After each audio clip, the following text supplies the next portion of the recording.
अस्सलाम वालेकुम my YouTube family, कैसे हैं आप सब। मैं उम्मीद करती हूँ कि आप सब ठीक ठाक होंगे। मैं भी बिल्कुल ठीक ठाक हूँ। आज मैं फिर से हाजिर हूँ अपने एक नए व्लॉग के साथ। तो चलिए आज का व्लॉग स्टार्ट करते हैं।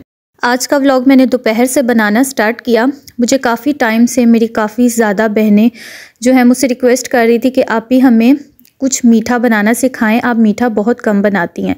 तो मैं वाकई में मीठा बहुत कम बनाती हूँ, क्योंकि हमारे घर में ना इतना ज़्यादा मीठा पसंद नहीं किया जाता। खाते हैं मीठा लेकिन बहुत कम पसंद करते हैं, तो मैं फिर उस हिसाब से थोड़ा सा कम ही बनाती हूँ।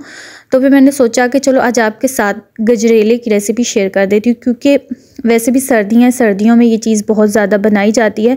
और ये जो गजरेला है ये वाहिद चीज़ है जो हमारे घर में बहुत ज़्यादा पसंद की जाती है। गाजर का हलवा हो जाए या दूध वाला गजरेला हो जाए, तो ये दोनों चीज़ें हमारे घर में पसंद की जाती हैं। तो मैंने सोचा कि चलो आज आप सबकी फरमाइश पे ना, आप सबकी रिक्वेस्ट पे कुछ मीठा आप लोगों के साथ शेयर कर देती हूँ। अच्छा, मैंने गजरेले के लिए तकरीबन 1.5 किलो गाजरें ले ली थी। आपने जब भी गजरेला बनाना है ना, तो आपने मोटी मोटी गाजरें लेनी है जिसको आप कद्दूकश बहुत आसानी से कर सकें। तो मैंने 1.5 किलो गाजरें ले ली थी। इनको मैंने अच्छे तरीके से छील लिया है। छीलने के बाद हम इसको कद्दूकश करेंगे। अच्छा, आप सब मुझे बताएं, आप सब जिस जिस कंट्री में रहते हैं, आपकी साइड पे आजकल मौसम कैसा चल रहा है। हमारे पाकिस्तान में तो इतनी ज़्यादा की सर्दी पड़ रही है ना कि पूछे ही मत। कुछ लाइट ने इतना ज़्यादा परेशान किया हुआ है, बार बार आती है और बार बार चली जाती है। और दूसरी बात, गैस तो बिल्कुल है ही नहीं है। बहुत नसीबों से गैस नसीब होती है गैस की लोड शेडिंग की वजह से मैं तो बहुत ज़्यादा परेशान हूँ। और इतनी ज़्यादा यानी कि ठंड है ना, ठंड में ना हम हीटर ऑन कर सकते हैं और लाइट भी नहीं होती। इतना ज़्यादा आजकल मसला चल रहा है। इस वजह से मेरा इस दफ़ा व्लॉग थोड़ा सा लेट हो गया, क्योंकि लाइट ने बहुत ज़्यादा तंग किया हुआ था और दूसरी बात ये कि गैस ने भी बहुत ज़्यादा तंग किया हुआ था। तो आजकल तो इतनी ज़्यादा सर्दी है, सुबह उठने का भी दिल नहीं करता, लेकिन इस पेट की खातिर बिस्तर में से निकलना तो ज़रूर पड़ता है क्योंकि हम काम करेंगे, कुछ पकाएंगे तो पेट में डालेंगे और हमारी भूख ख़त्म होगी ना। अच्छा, मैंने गाजरों को अच्छे तरीके से छील के उसको एक साइड पे कर दिया था। अब यहाँ पे मैंने 1 कप चावल ले लिए हैं। चावलों को हमने अच्छे तरीके से साफ़ कर लेना है। मैं वैसे जो चावल यूज़ करती हूँ ना, ये बिल्कुल साफ़ सुथरे होते हैं, इन्हें ज़रूरत नहीं पड़ती साफ़ करने की, लेकिन मैंने सोचा कि चलो इसको एक दफ़ा फिर भी चेक कर लेती हूँ। मैं जब भी गजरेला बनाती हूँ ना, तो मैं इसमें चावल भी ज़रूर ऐड करती हूँ, क्योंकि चावल डालने से और गाजरें डालने से इतने मज़े का गजरेला बनता है ना। आप कभी मेरी रेसिपी से बनाकर ट्राई करना, आप मुझे दुआएं देंगे कि मैंने आपको कितनी अच्छी सी और परफेक्ट रेसिपी बताई है गजरेला की। बहुत मज़े का ये गजरेला बनता है। अच्छा, यहाँ पे मैंने चावलों को तकरीबन 3 से 4 पानी अच्छी तरह से धो लिया, ताकि इसके अंदर जितनी भी मिट्टी है ना सही तरह से बाहर आ जाए। और चावलों को मैं भिगो कर रख दूँगी तकरीबन 1 घंटे के लिए। 1 घंटे के अंदर ये ज़रा सही तरीके से सोख हो जाएंगे ना, तो फिर उसके बाद हम इसको गजरेले में शामिल करेंगे। अगर आप चावलों को भिगोए बगैर गजरेले में शामिल करेंगे, तो फिर चावल गजरेले में जाकर सही तरीके से मैश नहीं होंगे और वो साबुत साबुत रहेंगे। तो ज़्यादा मेहनत करनी पड़ेगी आपको फिर उस तरह से। तो बेहतर है कि आप जब भी गजरेला बनाएं तो सबसे पहले आप 1 घंटा पहले चावलों को भिगो कर रख दें, ताकि जब आप इसे गजरेले में डालें तो ये जब पहले से ही नरम हो जाएंगे ना, तो फिर गजरेले में जाके ये सही तरीके से मैश हो जाएंगे। फिर उसके बाद मैंने गाजरों को भी अच्छी तरह से धो लिया था। अच्छा, आज जब मैंने अपना व्लॉग बनाना स्टार्ट किया ना, तो गाजरों को मैंने इसलिए पहले छील कर रख लिया और चावलों को मैंने भिगो कर रख दिया, ताकि जितनी देर चावल सोख होंगे ना उतनी देर में अपने बाकी के काम निपटा लूँगी। अभी मेरा किचन का बाकी सारा काम पड़ा हुआ था। ये सुबह मैंने बर्तन धोकर रखे थे, अभी तक मैंने ये समेटे नहीं थे। तो मैंने सोचा सबसे पहले इन बर्तनों को संभाल देती हूँ, क्योंकि हम जब किचन में घुस जाते हैं ना और कोई काम करना स्टार्ट कर देते हैं, तो साथ साथ बर्तन इस्तेमाल होते रहते हैं और साथ साथ बर्तन धुलते रहते हैं। तो फिर एकदम से ये जो मेरी बर्तनों वाली बास्केट है ना, फ़ौरन से भर जाती है। तो ये जो मेरी बर्तनों वाली बास्केट थी, ये मैंने सुबह नाश्ते के बर्तन धोकर रखे थे। ये सिर्फ मेरे एक टाइम के बर्तन थे। बाकी सारा दिन तो आप बर्तनों के बारे में पूछे ही मत। सारा दिन बर्तन धुलते रहते और मैं धो धो के पागल हो जाती हूँ आजकल इतना ठंडा पानी भी आ रहा है ना, तो ठंडे पानी से धो धो के तो वैसी हालत ख़राब हुई हुई है। आजकल नूर को पता नहीं क्या हुआ है। मैं जब भी किचन में काम करना स्टार्ट करती हूँ ना, तो ये मेरे पीछे किचन में आ जाती है और रो रो के पागल हो जाती है। तो मैंने सोचा इसको पहले दूध दे देती हूँ, ताकि ये आराम से बिस्तर में लेटकर दूध पिए। फर्श पे पता है ये क्रॉलिंग करती रहती है ना, फिर मैं इसकी तरफ से बहुत फिक्रमंद हो जाती हूँ कि ये बीमार ना हो जाए। तो बच्चे जब आराम से एक जगह बैठ जाए ना, तो फिर उसके बाद औरतों का काम ख़त्म होता है। अगर बच्चे साथ साथ चलते रहे ना, साथ साथ बच्चे परेशान करते रहे, तो काम उधर का उधर ही पड़ा रहता है। अच्छा है, आज मैं बना रही थी मूंगी की दाल। तो मैं जब गाजरें छील रही थी ना, तो उससे पहले मैंने चूल्हे पे मूंगी की दाल रख दी थी गलने के लिए। सारे स्पाइसेस वगैरह डाल के ना मैंने कुकर में रख दी। तो ये अल्लाह का शुक्र है, ये मैंने बर्नर रखा हुआ है। इस बर्नर में फिर थोड़ी बहुत गैस आ जाती है, चूल्हे में तो बिल्कुल भी गैस नहीं आती। बर्नर से ये फ़ायदा हो जाता है, बर्नर गैस को खींच लेता है। अगर इसके अंदर थोड़ी बहुत भी गैस होना तो आ ही जाती है और इसके ऊपर मेरा काम चल जाता है। ये शुक्र है, इस चीज़ की मुझे बहुत ज़्यादा सहूलत है। तो दाल में मैंने तड़का लगाया था लहसुन का, फिर उसके बाद मैंने इसके अंदर गरम मसाला डाला और थोड़ा सा धनिया डाला। तो यहाँ पे दाल मेरी तैयार हो चुकी थी। एक तो रोज़ रोज़ पकाने का इतना ज़्यादा मसला होता है, कुछ समझ नहीं आता कि आज हम लोग क्या पकाएं। तो फिर मेरे पास आज यही ऑप्शन था कि मैं मूंगी की दाल बना लेती हूँ, क्योंकि एक दिन पहले मैंने पालक और चिकन बनाया था। तो मेरा बहुत दिल था कि मैं आपके साथ उसकी रेसिपी शेयर करूँगी, लेकिन ऐसा हुआ कि मेरी सास अम्मी घर पे नहीं थी, ऊपर से आपको पता है मेरी हेल्पर भी छुट्टी पे थी। तो फिर सारा काम मैंने खुद ही मैनेज करना था। तो अगर हम साथ साथ व्लॉग शूट करें ना, तो जो 1 घंटे का काम होता है ना, वो 2 घंटे में ख़त्म होता है। तो फिर मैंने सोचा कि रहने ही देती हूँ, नेक्स्ट टाइम फिर अपने किसी व्लॉग में आपके साथ पालक और चिकन की रेसिपी शेयर कर दूँगी। तो फिर मैंने जल्दी जल्दी से मूंगी की दाल बना ली। देखिए अभी मैंने बर्तन समेटे हैं, साथ ही मेरे इतने ज़्यादा बर्तन इकट्ठे हो गए हैं। अच्छा सच मुझे याद ही नहीं रहा आज मैंने जिन लोगों को शॉर्ट आउट देना था मैं तो बताना भूल गई। जिन लोगों को मैंने शॉर्ट आउट देना ना, उनमें से एक चैनल का नाम है ज़ोयाहोलिक व्लॉग्स और दूसरे चैनल का नाम है मिनिएचर कुकिंग। इन दोनों चैनल्स का जो लिंक है वो मैंने अपने डिस्क्रिप्शन में लगा लिया है। अब आपने वहां जाना है, इन दोनों के चैनल्स पे आपने क्लिक करना है, इन्हें प्रमोट करना है और इन्हें सपोर्ट करना है। मैं अपनी तरफ से जितनी कोशिश हो सकती है ना, मैं आप लोगों की हेल्प करने की पूरी कोशिश करती हूँ, लेकिन आगे से आप लोगों का काम बनता है कि आप लोग एक दूसरे की मिलके खुद हेल्प करें। अच्छा, सालन बनाने के बाद फिर मैंने जल्दी जल्दी से रोटियां बना ली। ये देखिए मेरा तवा यहाँ से थोड़ा सा ख़राब हो गया है। मैंने अपने तवे पे एक टोटका आजमाया कि मैं इसको साफ़ कर लूँ, लेकिन ये टोटका मैंने यूट्यूब से ही देखा था। तो जब मैंने इसको अपने तवे पे आजमाया तो मेरा तो तवा ख़राब हो गया। ये टोटका बिल्कुल फेल निकला, बिल्कुल भी अच्छा टोटका नहीं था, जिसकी वजह से मेरा सारा नॉन स्टिक तवा ख़राब हो गया। अच्छा चलिए जी, अब हम यहाँ पे गजरेला बनाना स्टार्ट करते हैं। जो चावल मैंने भिगो कर रखे थे ना, इसको मैंने थोड़े से पानी में डालकर ना गलने के लिए रख दिया। इसके अंदर तकरीबन अगर हम मेजर करें तो 2 गिलास मैंने पानी डाला होगा। 2 गिलास पानी डालकर हमने इसको दम पे रख देना है ताकि ये सही तरह से गल जाए। जब ये सही तरह से गल जाएंगे ना, तो फिर उसके बाद हमने इसके अंदर दूध और गाजरें शामिल करनी है। तो अब जितनी देर में चावल गलते हैं ना, उतनी देर में हम गाजरों को कद्दूकश कर लेते हैं।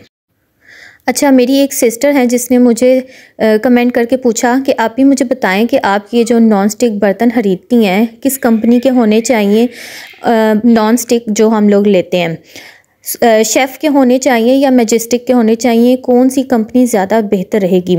लेकिन मैं आपको सच बताऊं, आप शेफ़ के लेकर आएँ या मैजेस्टिक के लेकर आए ना, ये जो ब्लैक कलर का नॉन स्टिक तवा होता है या पैन होते हैं ना, इनका जो मटेरियल होता है ना, टाइम के साथ साथ ख़राब होता जाता है। इनका नॉन स्टिक सही नहीं रहता। अगर आपने किसी चीज़ पे पैसे खर्च करने हैं, कोई अच्छी सी चीज़ लेनी है ना, तो आप एक ही दफ़ा पैसे खर्च करके ले लें तो वो ज़्यादा बेहतर रहेगा।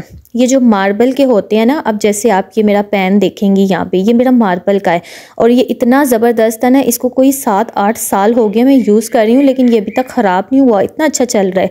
और जो मेरा तवा है ना, वो भी मार्बल का है। तो ये चीज़ें जो है ना मार्बल की, ये थोड़ी सी एक्सपेंसिव मिलती हैं, लेकिन बहुत अच्छी रहती हैं और काफ़ी लंबे अरसे तक चल जाती हैं। अगर आपने एक दफ़ा लेनी है ना चीज़, तो ज़्यादा अच्छी वाली लें ताकि आपको बार बार ख़रीदनी ना पड़े। तो यहाँ पे देखिए गाजरें भी हमारी अच्छे तरीके से कद्दूकश हो चुकी थी। तो चावल जो मैंने उबलने के लिए रखे थे ना, वो सही तरीके से गल के बिल्कुल मैश हो गए थे। ऐसे जैसे आटा होता है ना, बिल्कुल ऐसे हो गया था, मैश हो गए थे। फिर उसके बाद हमने इसके अंदर गाजरें डालनी है। गाजरों को हम अच्छे तरीके से मिक्स करेंगे। 1-2 मिनट के लिए हम इसको थोड़ा सा रेस्ट देंगे ताकि ये थोड़ी सी बैठ जाएँ, अपना थोड़ा सा पानी छोड़ दें। इसको मिक्स करने के बाद फिर हमने इसके अंदर दूध शामिल करना है। आज मैं 4 किलो दूध का गजरेला बनाऊंगी और जो मैं दूध यूज़ कर रही हूँ ना, ये मैं हमेशा की तरह ऑलपर्स का ही दूध यूज़ कर रही हूँ अच्छा, मुझे ना 1-2 लोगों ने कहा कि ये इसराइल की ब्रांड है ऑलपर्स। ये इसराइल की ब्रांड बिल्कुल भी नहीं है, ये पाकिस्तानी ब्रांड है ऑलपर्स। आप लोग सर्च करें जाकर गूगल पर, आप लोगों को पता चल जाएगा कि ये पाकिस्तान की ब्रांड है ऑलपर्स। तो खैर मैंने यहाँ पे ना 4 किलो जो है ऑलपर्स का दूध ले लिया था। ऑलपर्स का दूध असल में ना थिक होता है और बहुत ज़्यादा क्रीमी सा होता है, तो इससे जब हम कोई भी डिज़र्ट बनाते हैं ना, उसका टेस्ट बहुत अच्छा बनता है। और वैसे भी मुझे आदत है, अगर मैं चाय भी पीऊँ ना, तो मैं ऑलपर्स के दूध पीती हूँ। मैं खुले दूध की चाय नहीं पीती, मुझे खुले दूध में से ना अजीब सी स्मेल आती है, इसलिए मैं ऑलपर्स का दूध बहुत ज़्यादा यूज़ करती हूँ। तो यहाँ पे हमने दूध डालने के बाद इसके अंदर हमने तकरीबन 10 से 12 अदद छोटी इलायची डाल देनी है। छोटी इलायची डालकर हम इसको अच्छे तरीके से मिक्स करेंगे। एक दफ़ा हमने इसको उबाल दिलवाना है। जब ये सही तरीके से गर्म हो जाएगा ना, यानी कि जब ये उबलने पे आ जाएगा, फिर हमने चूल्हे की फ्लेम को बिल्कुल हल्का सा कर देना है। यानी कि इतना हल्का करना है कि गजरेला उबल के बाहर ना गिरे, यानी कि इसका दूध जो है ना वो उबल के बाहर ना गिरे। लेकिन आपने इसके सर पे मुसलसल खड़े हो के इसके अंदर आपने चम्मच हिलाते जाना है, इसको चम्मच मारते जाना है, इसको हिलाते जाना है, ताकि इसके अंदर जो हमने चावल डाले हैं ना वो नीचे पैन के साथ चिपके ना। चावल ऐसी चीज़ है वो नीचे जाके बैठ जाते हैं और वो फिर पैन के साथ चिपक जाते हैं और फिर नीचे से जल जाते हैं। अगर आप कोई भी डिज़र्ट बना रहे हैं ना तो उसके अंदर कोई भी चीज़ जल जाए ना तो इतना गंदा सा फ्लेवर आता है ना, इसलिए आपने इसको बहुत एहतियात से बनाना है। तो फिर जब गजरेला मेरा अच्छे तरीके से थिक हो गया था ना, फिर इसके अंदर मैंने तकरीबन 1.5-2 कप चीनी के शामिल किए थे। पहले मैंने 1 कप चीनी का डाला था, इसको मैंने अच्छे तरीके से मिक्स किया था। फिर मैंने इसको टेस्ट किया था कि इसका मीठा कैसा है। फिर मुझे मीठा थोड़ा कम लगा था। फिर इसके अंदर मैंने आधा-पौना कप मैंने इसके अंदर चीनी और शामिल की। तो फिर अच्छे तरीके से मैंने मिक्स कर ली। तो ये बिल्कुल परफेक्ट था, इसका टेस्ट बिल्कुल मीठा बिल्कुल परफेक्ट था, ना ज़्यादा तेज़ था और ना ही ज़्यादा हल्का था, बिल्कुल मीडियम सा मीठा था। चीनी डालकर हमने इसको मज़ीद थोड़ी देर के लिए पकाना है, क्योंकि चीनी जो है ना फ़ौरन से पानी छोड़ देती है गजरेले में जाकर। तो हमने इसको फिर दोबारा से पकाना है और जब ये पक पक कर सही थिक हो जाएगा ना, देखिए चीनी डालने से आपको इसका कलर भी थोड़ा सा चेंज नज़र आ रहा है। तो जब ये इस तरह से थिक हो जाएगा ना, तो फिर इसके अंदर हमने थोड़े से ज़ाफ़रान की तारें डाली हैं। अगर आपके पास ज़ाफ़रान नहीं है तो आप इसको स्किप भी कर सकते हैं। मेरे पास थी तो मैंने तकरीबन 8 से 10 तारें जो थी ना ज़ाफ़रान की डालकर इसको मैंने अच्छे तरीके से मिक्स कर लिया था। फिर उसके बाद मैंने चूल्हे की फ्लेम को बंद कर दिया था, क्योंकि गजरेला बिल्कुल बनकर रेडी हो चुका था। इसको हमने ज़्यादा थिक नहीं रखना, इसको हमने थोड़ा सा ढीला ही रखना है। अगर आप इसको मज़ीद थोड़ा सा पकाएंगे और इसको ज़्यादा थिक करेंगे तो ठंडा होने के बाद ये मज़ीद थिक हो जाएगा और फिर अजीब सा हो जाएगा। तो बिल्कुल इस तरह से आपने इसको थिक रखना है, इससे ज़्यादा थिक नहीं रखना। तो मैंने खैर इसको ठंडा होने के लिए तो नहीं था रखा, मैंने इसको फ़ौरन से ही एक बाउल में डालकर डिश आउट कर लिया था, क्योंकि मुझे थोड़ा सा काम था। मैं आपको आगे चलकर बताती हूँ, फिर आपको पता चल जाएगा। तो फिर मैंने फटाफट से अपना ये कुकिंग का काम ख़त्म किया। मैंने कहा इसको ख़त्म करती हूँ, क्योंकि वैसे भी रात हो चुकी थी, सारा दिन मेरा आज कामों में ही गुजर गया था। तो एंड पे मैंने इसके ऊपर थोड़े से बादाम डाल दिए थे और ज़ाफ़रान की थोड़ी सी तारें डालकर ना मैंने इसको ऊपर से गार्निश कर लिया था। तो ये थी जी मेरी आज के व्लॉग में मज़ेदार सी रेसिपी। आप इसको एक बार ज़रूर ट्राई कीजिएगा और बनाकर मुझे ज़रूर बताइएगा कि मेरी रेसिपी से आपने जो गजरेला बनाया ना तो वो कैसा बना है। मुझे आपने ज़रूर कमेंट करके बताना है और मुझे ये भी बताना है कि मैंने आपको सही तरीके से बनाना सिखाया है कि नहीं सिखाया। तो ये देखें गजरेले की फ़ाइनल लुक, कितना अच्छा सा गजरेला लग रहा है। तो जिन लोगों को शिकायत होती है ना कि मैं मीठा बहुत कम बनाती हूँ, आज ये स्पेशल मीठा मैंने उनके लिए बनाया है जिनको मीठे की रेसिपी चाहिए थी। अच्छा खैर, उसके बाद यहाँ पे मैं अपने हस्बैंड के साथ आ गई थी बाहर, थोड़ी सी शॉपिंग करनी थी मेरे हस्बैंड ने। असल में मेरे हस्बैंड का नेक्स्ट मंथ बर्थडे आ रहा था, तो मैंने सोचा कि अपने हस्बैंड को पहले ही गिफ्ट दे देती हूँ, क्योंकि सर्दियों का स्टॉक फिर ख़त्म हो जाता है ना, तो फिर उसके बाद उनकी पसंद की कोई चीज़ मिलती नहीं है। तो यहाँ पे मैं अपने हस्बैंड के साथ आई थी ब्रेकआउट, तो मैंने उनको बोला, मैंने कहा आप अपनी पसंद से जो भी चीज़ आपने लेनी है ना आप ले लें, ताकि आप बाद में नखरे ना करें कि मुझे इसका कलर नहीं पसंद, मुझे इसका डिज़ाइन नहीं पसंद, इसका मुझे स्टाइल नहीं पसंद। यानी कि ये बाद में ना फिर बहुत कीड़े निकालना शुरू हो जाते हैं अगर इनकी पसंद की कोई चीज़ ना हो तो। फिर मैंने इनको बोला, मैंने कहा आज आप मेरे साथ ही चलें, मेरी तरफ से आपने अपनी बर्थडे के लिए जो भी गिफ्ट लेना है ना एक ही दफ़ा ले लें। तो यहाँ पे मेरे हस्बैंड को कोई भी चीज़ पसंद नहीं थी आ रही। असल में जब हम यहाँ ब्रेकआउट पे एंटर हुए ना तो इनको एक जैकेट पसंद आई थी, और जब इन्होंने वो जैकेट देखी इनको पसंद उसी वक्त आ गई थी, लेकिन उसके बाद इन्होंने इतनी ज़्यादा की चीज़ें देखी ना तो उनको बिल्कुल भी पसंद नहीं आई। फिर उसके बाद हम लोग आउटफिटर्स पे आ गए। आउटफिटर्स पे भी आके इनको दुनिया की कोई चीज़ पसंद नहीं आई। हालांकि यहाँ पे इतनी अच्छी सी वैरायटी है ना, मेंस की भी, लेडीज़ की भी, बच्चों की भी, इतनी गज़ब की वैरायटी है। ब्रेकआउट पे भी बहुत अच्छे होते हैं, लेकिन आउटफिटर्स पे तो बहुत कमाल की वैरायटी होती है।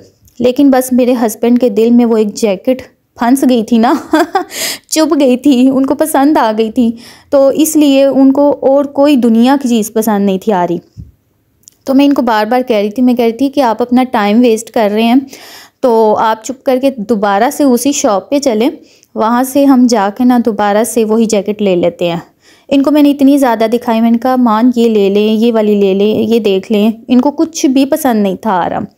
फिर बहरहाल यहाँ से इन्होंने अपनी पूरी दिल की तसल्ली कर ली, लेकिन ये इतने ज़्यादा कि एक्सपेंसिव है ना जिसका कोई हिसाब नहीं। जब दुआ और सुभान छोटे छोटे से थे ना, तो मैं यहाँ से अपने बच्चों की भी शॉपिंग करती थी। इनके कपड़े मैंने कभी भी किसी लोकल शॉप से नहीं थे लिए।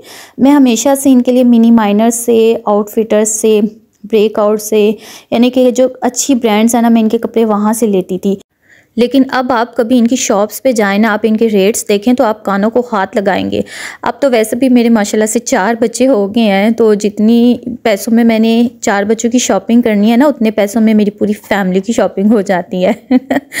अब वैसे भी हमारे जेहलम शहर में ना एक शॉप है, नदीम जुगनू वाले, उनकी शॉप भी बहुत अच्छी है। बच्चों की हर किस्म की वैरायटी उनके पास बहुत अच्छी मिलती है। खैर उसके बाद हम लोग दोबारा से ब्रेकआउट पे गए। वहाँ से मेरे हस्बैंड ने अपनी जैकेट ले ली और जो उनको पसंद आई थी ना, उन्होंने वो ही ली थी। फिर उसके बाद हम यहाँ पे आए, आइडियाज़ पे, गुल अहमद पे आए हम लोग। यहाँ से मैंने लेना था अपनी सास अम्मी के लिए गिफ्ट। आज मेरी सास अम्मी का बर्थडे था, तो मैंने सोचा अपनी सास अम्मी को अपनी तरफ से एक प्यारा सा सूट गिफ्ट कर देती हूँ। तो आजकल वैसे भी हर शॉप पे ना डिस्काउंट चल रहा है, सब ने सेल्स लगाई हुई हैं। तो जो बहुत ज़्यादा एक्सपेंसिव सूट थे ना, उसके ऊपर 40% डिस्काउंट चल रहा था। तो खैर मुझे यहाँ पे ना अपनी सास अम्मी के लिए एक सूट बहुत ज़्यादा पसंद आया था। फिर यहाँ से मैंने अपनी सास अम्मी के लिए एक प्यारा सा सूट लिया।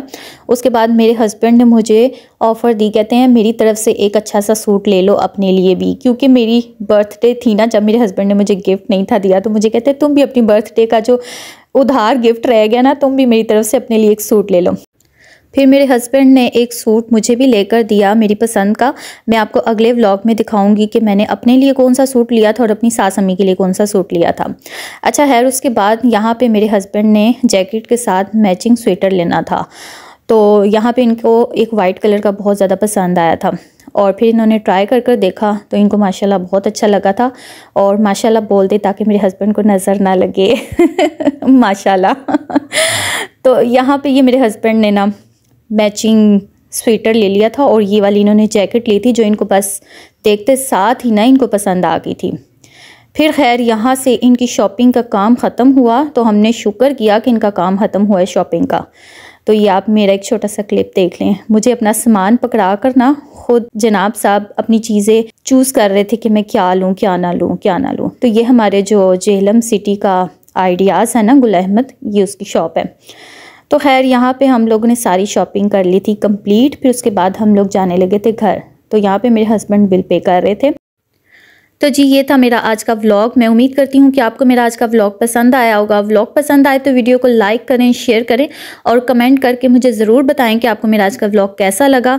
और अगर आप मेरे चैनल पर न्यू हैं और अभी तक मेरे चैनल को सब्सक्राइब नहीं किया तो जल्दी से मेरे चैनल को सब्सक्राइब कर लें, ताकि मेरे नेक्स्ट आने वाले मज़े के व्लॉग्स आपको देखने के लिए मिल सकें। तो अब आप मुझे इजाज़त दीजिए, फिर से मिलेंगे हम अपने नेक्स्ट किसी अच्छे से व्लॉग के साथ। तब तक के लिए अपनी दुआओं में याद रखिएगा। अल्लाह हाफिज़।